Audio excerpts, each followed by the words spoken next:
breaking news from the investigation into the attack on the Capitol. The House committee has issued a subpoena to former President Trump to provide documents and testimony, setting the stage for a potentially historic legal battle. In a letter, the committee saying they do not take this action lightly, but they are obligated to seek answers directly from the former president after gathering evidence that he personally orchestrated and oversaw a sweeping effort to overturn the election and obstruct the peaceful transition of power. Late today, Trump's legal team with a preliminary response. That subpoena sent just hours after a federal judge sentenced longtime Trump advisor Steve Bannon to 4 months behind bars for refusing to cooperate with the same House committee that has now subpoenaed the former president. The question tonight, will former President Trump comply? And what happens if he does not? ABC's Chief Justice correspondent Pierre Thomas leads us off from Washington. Tonight, the January 6th committee making good on its threat to former President Trump.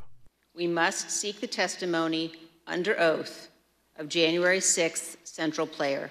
We are obligated to seek answers directly from the man who set this all in motion. In issuing its subpoena, the January 6th committee was blistering in its language. You were at the center of the first and only effort by any U.S. president to overturn an election and obstruct the peaceful transition of power, ultimately culminating in a bloody attack on our own Capitol and the Congress itself. We also recognize that a subpoena to a former president is a serious and extraordinary action.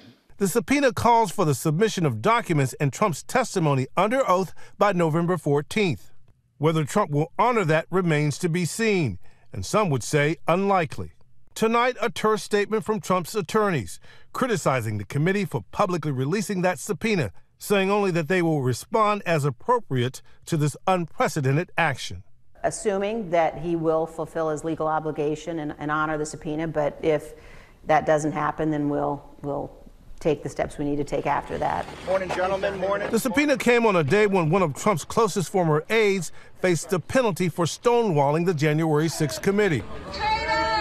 Steve Bannon sentenced to 4 months in prison for contempt of Congress and refusing to comply with the congressional subpoena in connection with the January 6th committee. The committee had wanted to speak to Bannon, who appeared to know something big was going to happen on January 6th. All hell is going to break loose tomorrow, and all I can say is strap in. A federal judge noting that the attack on the Capitol was undeniably serious and that Bannon did not produce a single document or sit for a single interview. But the judge, showing some level of sympathy for Bannon, is allowing him to hold off on service of time while his appeal is underway.